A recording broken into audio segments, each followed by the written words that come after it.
रीमा सिर्फ 17 साल की लड़की थी जब उसके परिवार वालों ने उसकी शादी असद से करवा दी। असद उम्र में उससे बड़ा था पर बहुत ही सीधा साधा और अपने परिवार से जुड़ा हुआ लड़का था। यह रिश्ता असद की बहन ने तय करवाया था क्योंकि ये नहीं चाहती थी कि वह किसी शहरी लड़की से शादी करे।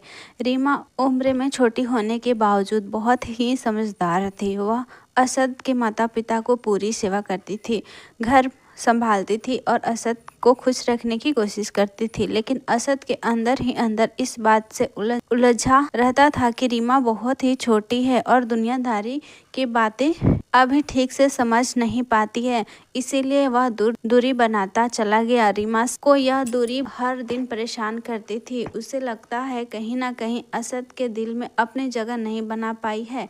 असद उससे कॉलेज भेजता ताकि वह दुनियादारी समझ सके, पर घर में उसके प्रति उसका व्यवहार ठंडा ही रहता था। इसके दौरान असद अपने बिजनेस पार्टनर मेहर को घर लाया, एक आत्मविश्वासी तेज तराज लड़की। मेहर घर में आते ही असद को बेहद करीब रहने लगी। बात बात पर वह असद से लंबी बातें करती, देर रात तक प्लानिंग बनाती और असद रीमा को नीचा दिखाने की कोशिश करती। रीमा को साफ साफ दिखाई देने लगा था कि मेहर उससे दूर करने की कोशिश कर रही है असद को। एक रात जब असद देर तक मेहर के साथ, रीमा ने दोनों को एक ऐसी नजदीकी में देखा जिससे कि दिल टूट गया।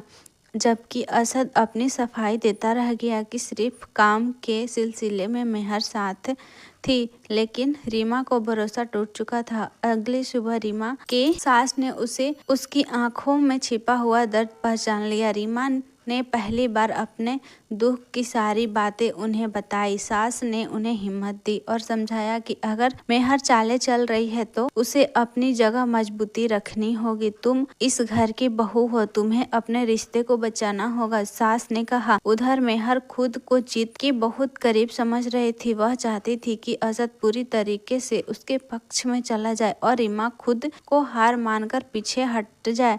इसीलिए उसे कई बार गलत फहमियां पैदा करने की कोशिश की, कभी असद को भड़काने में, कभी रीमा को चिढ़ाने में। लेकिन रीमा ने ठान लिया था कि वह भागेगी नहीं। उसे खुद को संभाला, आत्मविश्वास बढ़ाया, पढ़ाई पर ध्यान दिया और जिम्मेदारियों को और अच्छे से निभाने लगी। वह असद को रूठती नहीं थी, लेकिन यह भी जताती थी कि उसे कमजोर समझना गलती है। असद भी धीरे धीरे देखने लगा कि मेहर मौजूदगी में जितना सुकून नहीं मिलता उतना ही उलझने पैदा कर रही है और रीमा उसके लिए जितना ही करती है शायद उसकी कीमत समझ नहीं पाया था।